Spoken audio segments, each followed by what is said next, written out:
Hey guys what's up. तो कैसे हैं आप सब लोग। Welcome back to your own channel Deepak Yadav Science Academy. Welcome to the daily Hindu news and editorial analysis of September 5 2020। तो गाइस आज है 5 सितंबर 2020 और है सैटरडे। देखेंगे आज का the Hindu complete newspaper. The Hindu complete newspaper को एनालाइज करेंगे from the view point of UPSC and other various competitive exams. तो गाइस डिस्कशन स्टार्ट करने से पहले अगर आपको लेक्चर की पीडीएफ चाहिए और यह हाईलाइटेड न्यूज़पेपर चाहिए द हिंदू यानी कि एज इट इज न्यूज़पेपर चाहिए, तो आपको करना क्या है, डाउनलोड करना है टेलीग्राम डाउनलोड करने के बाद सर्च बॉक्स में टाइप करना है Deepak Yadav IAS Academy. As you can see आप लोगों को ये चैनल दिख रहा होगा, ऊपर नहीं मिलता है तो कोई बात नहीं, लेकिन जो चैनल का लिंक है वो मैंने डिस्क्रिप्शन में दे दिया है। डिस्क्रिप्शन में से जाओ, क्लिक कर लो। चैनल को ज्वाइन करना बहुत ज़्यादा ज़रूरी है क्योंकि यहाँ पर आपको डेली बेसिस पे notes, static portion, context, terms, background analysis, ये सारी चीज़ें प्रोवाइड कर दी जाती हैं जो कि हमारे करंट अफेयर्स में प्रेजेंट होती हैं। जैसे कि आज हमारे न्यूज़पेपर में काजीरंगा नेशनल पार्क के बारे में प्रेजेंट है कि उसको थोड़ा बहुत एक्सपेंड करा जा रहा है, उसको बढ़ाया जा रहा है,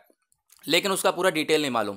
लेकिन आपसे जो क्वेश्चन बनेगा वो उसके डिटेल से बनेगा, ठीक है, उसका बैकग्राउंड से बनेगा कि हाँ काजीरंगा नेशनल पार्क कहाँ पे लोकेटेड है और वहाँ पर कौन कौन सी स्पीशीज़ पाई जाती हैं, क्या क्या वहाँ पर चीज़ें देखी जाती हैं। ये सारी चीज़ें इंपॉर्टेंट हो जाती हैं आपके एग्जाम्स के पॉइंट ऑफ व्यू से। ओके, नाउ बढ़ते हैं आगे। और सबसे पहले गाइज आप सभी को हैप्पी टीचर्स डे। मेरा मानना है सभी लोग टीचर्स हैं लाइफ में, सभी लोग कुछ ना कुछ किसी ना किसी को सिखाते हैं, चाहे वो छोटा हो चाहे बड़ा, सभी लोग कुछ ना कुछ ज़रूर सिखाते हैं और सीखना भी चाहिए हमें। Okay, now guys happy teachers day once again.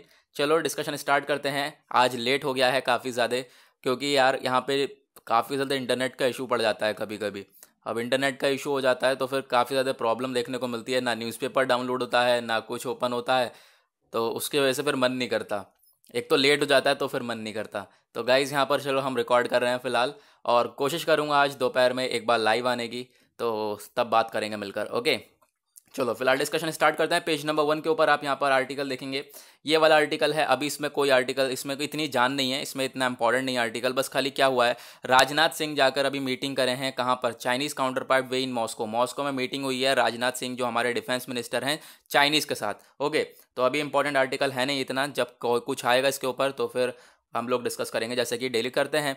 उसके बाद इंडिया के कोविड-19 के केसेस 4 मिलियन क्रॉस कर चुके हैं, कॉन्ग्रेचुलेशंस कॉन्ग्रेचुलेशन, सही बात है, 4 मिलियन केस क्रॉस कर चुके हैं। 40 लाख केस जो है वो अब इंडिया में 40 लाख से केस ज़्यादा हैं।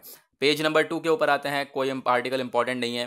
पेज नंबर 3 के ऊपर nothing is important. Page number 4 के ऊपर भी कोई इंपॉर्टेंट नहीं। Now page number 5, page number 5 के ऊपर आर्टिकल दिख रहा है ये, और आपको पता चल गया होगा इसमें क्या चीज़ इंपॉर्टेंट होने वाली है फॉर अस। पुणे फर्म्स ने यहाँ पर RT-PCR टेस्ट किट को जो है मैन्युफैक्चर करने की बात करी है, पुणे फर्म्स ने, ठीक है, पुणे में बात हो रही है। RT-PCR जो किट्स हैं वो मैन्युफैक्चरिंग करने की हम लोग खुद बनाएंगे, जो कि बहुत अच्छी बात है। खुद बनाएंगे तो ज़्यादा लिमिट में बनाएंगे और हम लोगों को आसानी होगी, हम लोग ईजिली गेट कर पाएंगे, ले पाएंगे। ओके, तो यहाँ पर सेल होने वाली है इंडिया में इस चीज़ की। अब इंपॉर्टेंट चीज़ हमारे लिए ये है, व्हाट इज़ RT-PCR। अब यार RT-PCR टेस्ट तो बना रहे हैं ये, जब हमें RT-PCR ही नहीं पता होगा तो कोई क्वेश्चन आ गया तो हम क्या सॉल्व करेंगे। चलो भाई RT-PCR को जल्दी से हम लोग डिस्कस कर लेते हैं। यहाँ पर आपको टेलीग्राम पर सारी चीज़ें मिलेंगी अबाउट RT-PCR। ये आपका जनरल स्टडीज़ पेपर 3 में आएगा RT-PCR के बारे में। सबसे पहले हम बात करें इसकी full form, and that is reverse transcription polymerase chain reaction. It means यहाँ पर क्या होता है कि नोज में से लिक्विड वगैरह लिया जाता है। चलो इसको छोड़ो, मैं आपको पिक्चर के थ्रू समझाता हूँ यार, अभी क्लियर हो जाएगा बिल्कुल। देखो एक पर्सन है ये, ठीक है, अब इसको समझ लो कोविड-19 पॉजिटिव पाया गया है, इसको कोरोना वायरस का इन्फेक्शन है। नाउ अब क्या होगा, जब टेस्टिंग होगी, RT-PCR टेस्टिंग होगी, आपने सुना होगा ना कि PCR टेस्टिंग हो रही है, RT-PCR टेस्टिंग हो रही है, तो ये वाली टेस्टिंग होती है।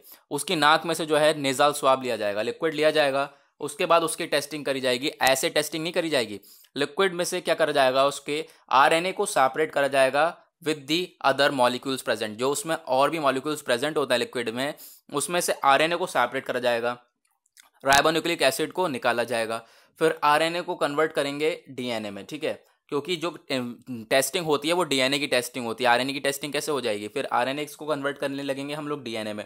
अब DNA में कन्वर्ट करेंगे तो फिर उसके बाद, कन्वर्ट करने के बाद जो DNA होगा उसकी टेस्टिंग होगी, देन उसके बाद पता चलेगा कि हाँ भाई ये रिजल्ट पॉजिटिव है या फिर नेगेटिव है। ओके, इस तरीके से जो है हमारी RT-PCR की टेस्टिंग होती है। आई होप आप समझ गए होंगे, पिक्चर के थ्रू आपको बिल्कुल सारी चीज़ें क्लियर हो गई होंगी।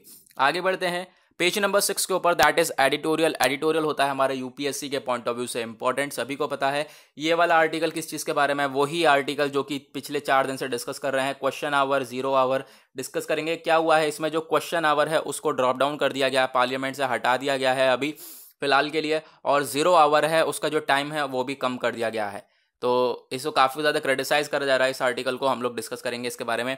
नेक्स्ट ये वाला आर्टिकल, ये हमने कल ही डिस्कस किया है क्वाड के बारे में, ठीक है। तो यहाँ पे क्वाड रिलेटेड डायलॉग जो है उसके बारे में डिस्कस करेंगे कि क्वाड में कौन कौन सी कंट्रीज हैं, और क्वाड का बैकग्राउंड आपको मैं बताने वाला हूँ और क्या इंपॉर्टेंस है, किस लिए हमारा क्वाड ये काम करता है। ओके, इसके बारे में बात करेंगे।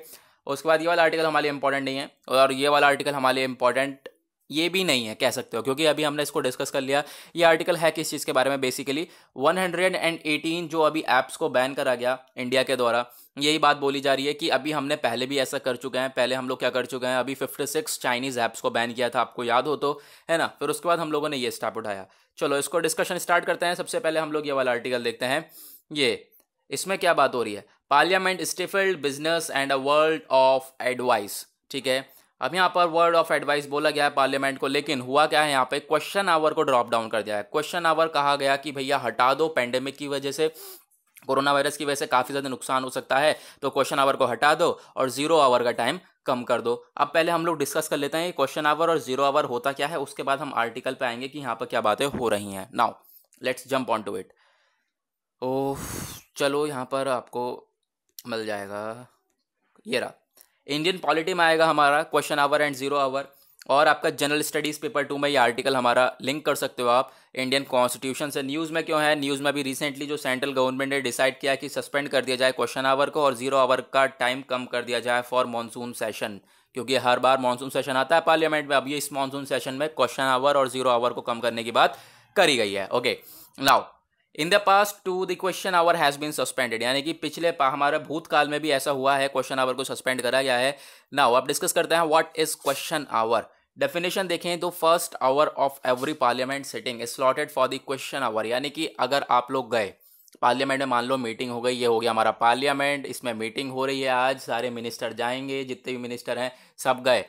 ओके, अब सब गए, सब जब बैठेंगे तो पहला जो घंटा होता है, पहला घंटा जो बैठे रहेंगे वो, that is called question hour. First hour of the Parliament sitting is called question hour. Simple सा है, पहला घंटा जो बैठने का होता है वो होता है हमारा, जैसे स्कूल में पहला पीरियड होता है वही समझ लो, पहला पीरियड जो हो गया वो क्वेश्चन आवर हो गया, ठीक है।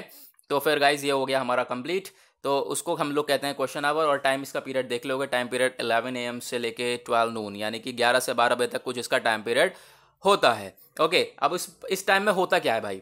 क्वेश्चन आवर नाम तो दे दिया, चलो हम लोग पता भी चल गया कि कौन सा आवर होता है। इसमें इस घंटे में करा क्या जाता है? इसमें ये होता है कि जो मेंबर ऑफ पार्लियामेंट्स हैं वो क्वेश्चंस पूछते हैं मिनिस्टर से क्वेश्चन पूछते हैं, ठीक है, कि जो भी क्वेश्चन से रिलेटेड हो उनसे पूछे जाते हैं और मिनिस्टर्स उनके जवाब देते हैं।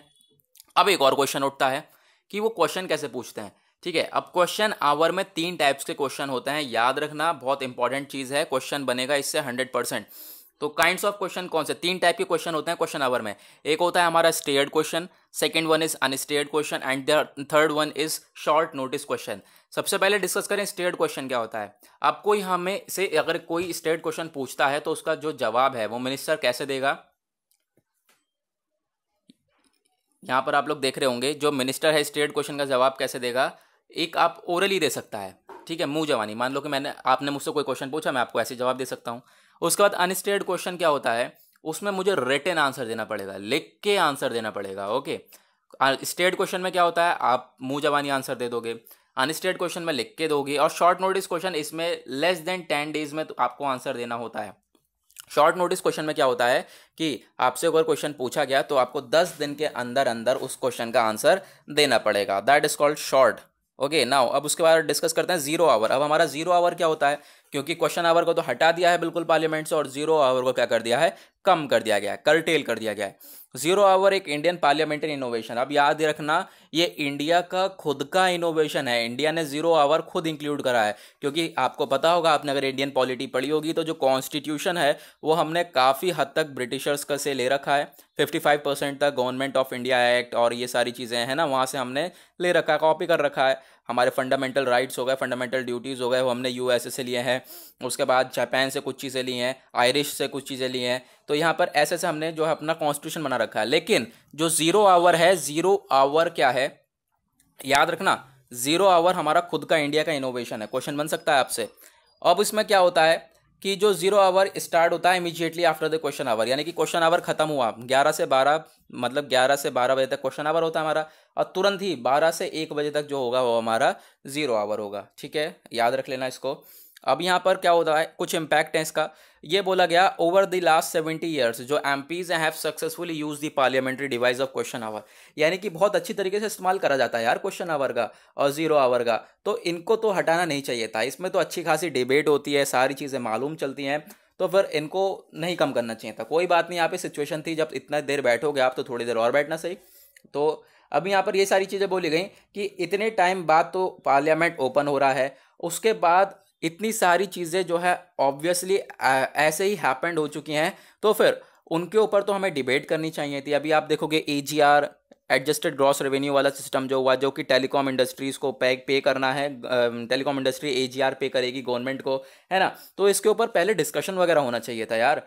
तो ऐसे ही यहाँ पर जो है इन लोगों ने जो है क्वेश्चन आवर और 0 आवर को कम कर दिया, और यहाँ पे इस तरीके क्रिटिसाइज करा गया कि पिछले 6 महीने से हम लोगों को इतने सारी सिचुएशन हुई हम लोगों के साथ, उन सब की डिस्कशन होना ज़रूरी था और डिबेट होनी ज़रूरी थी। उन चीज़ के ऊपर पार्लियामेंट में डिबेट होती तो उसके बाद कोई सॉल्यूशन निकल के आता, और वो डिबेट होती हमारे क्वेश्चन आवर 0 आवर में ही, और यही टाइम पीरियड आपने कम कर दिया है, तो that is not a solution for us man. Okay, ये हमने कवर कर लिया, यही आर्टिकल है, और कोई फालतू बातें आप मत पढ़ना, क्योंकि यहाँ पर मैं जैसा कि हर बार कहता हूँ, ये आर्टिकल्स जो हैं चाहे वो एडिटोरियल्स हो, कि वो सभी लोगों के लिए लिखे गए हैं। अनलाइक यूपीएससी एस्पिरेंट, चाहे वो यूपीएससी एस्पिरेंट हो चाहे वो नहीं हो, सभी के लिए लिखे हुए हैं। अब हमारा क्या काम है, हमारा काम तो यह है कि इंपॉर्टेंट पॉइंट्स को एक्सट्रैक्ट करें and store them for your exams. Okay, store करके रखें अपने एग्जाम्स के लिए। नाउ सबसे पहले हम लोग यहाँ पर इस आर्टिकल को डिस्कस करें। क्वाड की बात हो रही है, ठीक है। क्वाड यानी क्वाड्रिलेटरल डायलॉग के बारे में बात हो रही है। क्वाड्रिलेटरल, इसमें कौन कौन सी कंट्रीज हैं? 4 कंट्रीज हैं, India, Australia, US and Japan. ये चारों मिलकर काम करती हैं। क्यों काम करती हैं? ये इंडियन पैसिफिक रीजन को, ठीक है, ये Indian Pacific, Indian Ocean region को कह लो यहाँ पर, इसको इसके ऊपर ध्यान रखती हैं। क्यों? क्योंकि जो चाइना है, चाइना अपना बहुत ज़्यादा डोमिनेंस दिखाता है, बिल्कुल डोमिनियन बनने की कोशिश करता है, यानी कि अपने हाथ में लेने की कोशिश करता है कि मैं इस पे जो है अच्छी तरीके से रूल करूँगा। बट फिर इंडिया ने बोला ऐसा कैसे चलेगा दीदी। तो फिर यहाँ पर क्या करा गया कि इन लोगों की अच्छी खासी ग्रुपिंग्स है, तो फिर ये लोग मिलकर काम करते हैं कि भैया यहाँ पर जो है फ्रीडम ऑफ नेविगेशन की तरफ काम करा जाए, और जो है चाइना का डोमिनेंस जो है, चाइना का डोमिनियन कम करा जाए। ओके, नाउ इंपॉर्टेंट थिंग क्या है हमारे लिए, क्वाड के बारे में जान तो लें यार, ये क्वाड है क्या। ठीक है, हमने क्वाड पढ़ तो लिया, बस खाली क्वाड के बारे में जान लें ये है क्या। चलो इसके बारे में डिस्कस करते हैं। आपको एक सेकंड मैंने पिक्चर भी डाली है, हाँ वाह, ये देखोगे आप, इसमें कौन कौन सी कंट्रीज हैं, यूएस हो गया, जापान, इंडिया एंड ऑस्ट्रेलिया, फ्लैक्स हो गए। उसके बाद जनरल स्टडीज़ पेपर 2 के लिए ये इंपॉर्टेंट टॉपिक है। ग्लोबल ग्रुपिंग्स यहाँ पे टॉपिक है, इंटरनेशनल रिलेशंस। क्वाड की बात करें तो security dialogue, the informal strategic dialogue between USA, Japan and Australia. इन चारों के बीच में यहाँ पर एक ग्रुपिंग्स है, इन चारों के बीच में होती है, और ये लोग सपोर्ट करते हैं, इंश्योर करते हैं free, open, prosperous Indo Pacific region. ठीक है, मैंने जैसा कि आपको बताया अभी, जो इंडो पैसिफिक रीजन है उसमें शांति बनाए रखने के लिए एकदम ये इंश्योर करते हैं कि भाई ये बिल्कुल सही स्टेप उठाएं ताकि यहाँ पे शांति बनी रखे, क्योंकि चाइना जो है वो काफ़ी ज़्यादा अपना डोमिनेंस यहाँ पर दिखाता है, चाहता है कि मैं यार रूल करूँ। ओके, दैट इज़ वाई हमारा क्वाड वर्क करता है। अब ये जो आइडिया है क्वाड का, ये सबसे पहले आया था जापान प्राइम मिनिस्टर में, शिंजो एबे में, 2017 में शिंजो एबे के दिमाग में आया ये आइडिया, और उसके बाद ये आइडिया जो है धीरे धीरे लाया गया, फुलफिल करा गया कि भैया चाइना के ऊपर प्रेशर डाला जाए, क्योंकि चाइना अपनी हरकत से बाहर जाने वाला नहीं है। फिर दिसंबर 2012 में शिंजो एबे ने अगेन ये कंसेप्ट लाया, और उसके बाद यहाँ पे Australia, India, Japan and US जो है इंक्लूड हुए, ये चारों की ग्रुपिंग्स बन के आई। फिर नवंबर 2017 2015 में India, the US, Australia, Japan gave shape to the long pending Quad coalition to develop a new strategy. भैया अब क्या हो गया, चारों ने मिलकर जो है स्ट्रेटजी बना ली है बहुत अच्छी तरीके से। तो आप देखेंगे हम लोग कि यहाँ पर किस तरीके से सिचुएशन जो है आती है। ओके, हालांकि इस आर्टिकल को हमने कल भी डिस्कस करा था, आपको याद हो तो। आगे बढ़ते हैं। आगे ये वाला आर्टिकल है last editorial of the day is, यहाँ पर ये है लास्ट एडिटोरियल। अभी इसके बारे में हमने बात करा था कि जो 118 ऐप्स को बैन करा गया, इंक्लूड पबजी, वीचैट, बेडू और भी बहुत सारे ऐप्स को जो है बैन करा गया।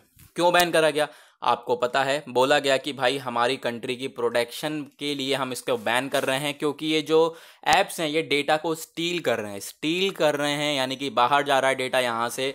तो फिर हम लोग नहीं चाहते कि यार हमारा डेटा बाहर जाए, हम लोग दैट इज़ वाई क्या कर रहे हैं, इसको बैन कर रहे हैं। ऐसा स्टेप हम पहले भी उठा चुके हैं, ठीक है। जब हमने 56 चाइनीज़ ऐप्स को बैन किया था इंक्लूडिंग टिकटॉक, दोनों बार बैन किया तो दोनों बार एक बहुत बहुत बड़े बड़े ऐप थे। एक टाइम पर टिकटॉक था और एक टाइम में जो है पबजी।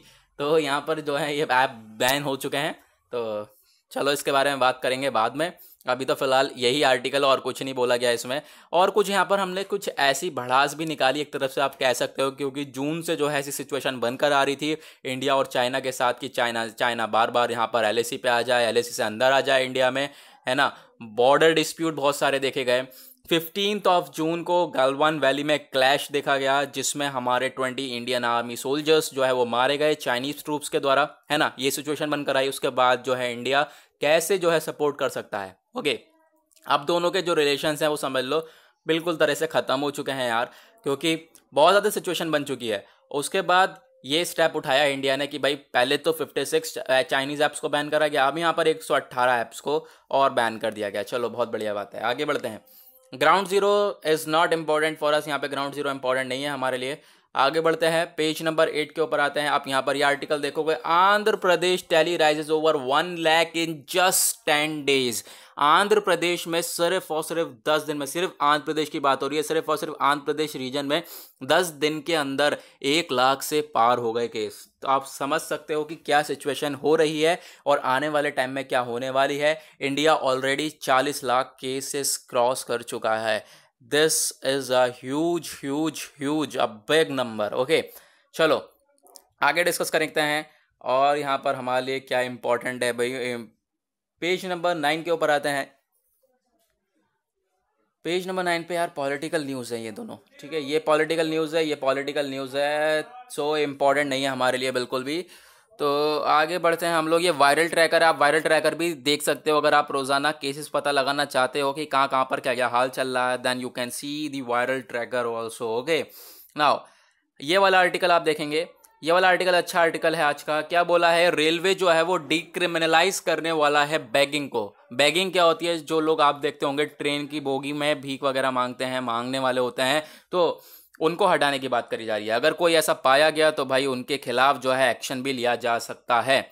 तो आप यहाँ पर देखोगे जो रेलवे बोर्ड है इसने बोला, comment suggestion on the proposed amendments to the act section 144(2) of the act says that if any person begs in any railway carriage और एट अ रेलवे स्टेशन, कि अगर कोई भी यहाँ पर बैगर रेलवे स्टेशन पे हो या फिर किसी भी डब्बे में पाया गया ट्रेन के, तो उसके अगेंस्ट स्टेप उठाया जाएगा, वो उसको पनिशमेंट मिल सकती है। और सब सेक्शन 1 में यहाँ पर उसको 2000 रुपये का फाइन भी लग सकता है, और भी काफ़ी सारे स्टेप जो है उठाए सकते हैं, और जो है उसको सज़ा दी जा सकती है 1 साल तक। ठीक है, अच्छा आर्टिकल है, इसके बारे में नोट डाउन करके रखना, एक अच्छा आर्टिकल बन जाता है आपके लिए हमारे एग्जाम्स के पर्पज से यार। ओके, तो यहाँ पर ये हमारा आज का last article of the day and the important article also. यहाँ पर क्या बात हो रही है, काजीरंगा के बारे में। काजीरंगा नेशनल पार्क, जिसके बारे में हम पहले भी काफ़ी बार डिस्कशन कर चुके हैं, आज भी हम डिस्कशन करेंगे, डिटेल में जानेंगे काजीरंगा नेशनल पार्क के बारे में, क्योंकि ये एक सबसे इम्पॉर्टेंट टॉपिक है for us, for environment and biodiversity के पॉइंट ऑफ व्यू से।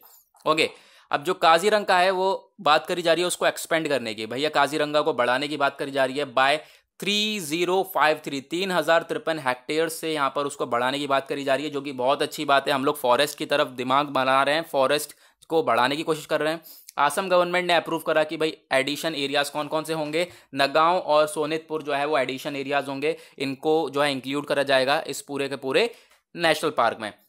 एडिशनल एरियाज हमने अभी बात करी ली, would make the Kaziranga National Park और tiger reserve grow up to 1085.53 square kilometre, यानी कि जो अगर इन दोनों एरिया को हम इसके अंदर डाल देते हैं नेशनल पार्क में, तो फिर ये इसका एरिया काफ़ी ज़्यादा बड़ा हो जाएगा, बहुत बड़ा हो जाएगा। अब इंपॉर्टेंट चीज़ है हमारे लिए काजीरंगा नेशनल पार्क। चलो we will discuss that Kaziranga National Park है क्या, कहाँ पर लोकेटेड है और क्या क्या चीज़ें हैं इसके बाद। तो काजीरंगा नेशनल पार्क सबसे पहले आपके यूपीएससी में बायोडाइवर्सिटी एंड एनवायरनमेंट के टॉपिक में आएगा, जनरल स्टडीज़ पेपर 3 में आएगा, और जनरल स्टडीज़ पेपर 3 में जो कि यूपीएससी की तरफ से कौन कौन से टॉपिक्स दिए गए हैं, conservations and government policies and interventions. की पॉइंट्स क्या है, लोकेशन कहाँ पर है, स्टेट ऑफ आसाम में है, आप सभी को पता है। लीगल स्टेटस क्या है, इसको डिक्लेयर करा गया एज अ नेशनल पार्क 1974 में।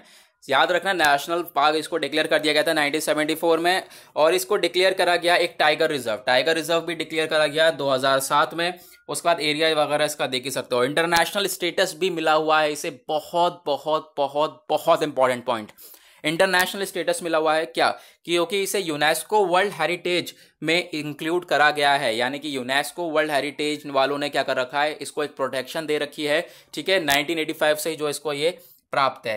ओके, और उसके बाद आगे बढ़ते हैं। इंपॉर्टेंट स्पीशीज़ काफ़ी सारी मिलती हैं यहाँ पर, बहुत सारी इंपॉर्टेंट स्पीशीज़ मिलती हैं। Second highest number of rhinos जो है आसाम में आफ्टर काजीरंगा नेशनल पार्क। यहाँ पर आप देखोगे राइनोज वगैरह बहुत ज़्यादा मिलते हैं, और rhino, elephant, royal Bengal tiger, Asiatic water buffalo, ये सारी चीज़ें काफ़ी ज़्यादा मात्रा में मिलती हैं यहाँ पर। 2018 का सेंसस ये बोलता है कि 2413 राइनोज, अप्रॉक्सीमेटली 1100 एलिफेंट, 1100 हाथी हमें मिले हैं वहाँ पर, देखे हैं हम लोगों ने, और 2413 राइनोज को वहाँ पर देखा गया है। That means it's a huge number, और ये काफ़ी ज़्यादा आपके लिए इंपॉर्टेंट टॉपिक भी है। Okay, Kaziranga National Park. चलो आगे बढ़ते हैं। Kaziranga is also home to 9 of the 14 species. यहाँ पे काजीरंगा में 9 से 14 अलग अलग स्पीशीज पाई जाती हैं, प्रजातियां पाई जाती हैं। रिवर्स और हाईवे कौन कौन से काजीरंगा को क्रॉस करते हैं या फिर काजीरंगा के अंदर से निकल के जाते हैं, नेशनल हाईवे 37 इस पार्क के थ्रू निकलता है। ओके, याद रखना। और जो पार्क है यहाँ पर 250 सीजनल वाटर बॉडीज हैं, 250 सीजनल वाटर बॉडीज हैं, याद रखना, ये भी एक इंपॉर्टेंट टॉपिक आपके लिए बन जाता है। नाउ हमने काजीरंगा नेशनल पार्क को भी कवर कर लिया है। तो गाइज आज का न्यूज़पेपर कर लिया है हमने पूरी तरह से कवर, सारे इंपॉर्टेंट टॉपिक्स को, और कोशिश करेंगे कि आज दोपहर में एक बार लाइव आएँ और आप लोगों से इंटरेक्ट करें, ठीक है। तो आपके पास, चलो हम देखते हैं कब आते हैं लाइव। ओके, तो guys happy teachers day once again. आज के लिए बाय बाय और हैव अ नाइस डे।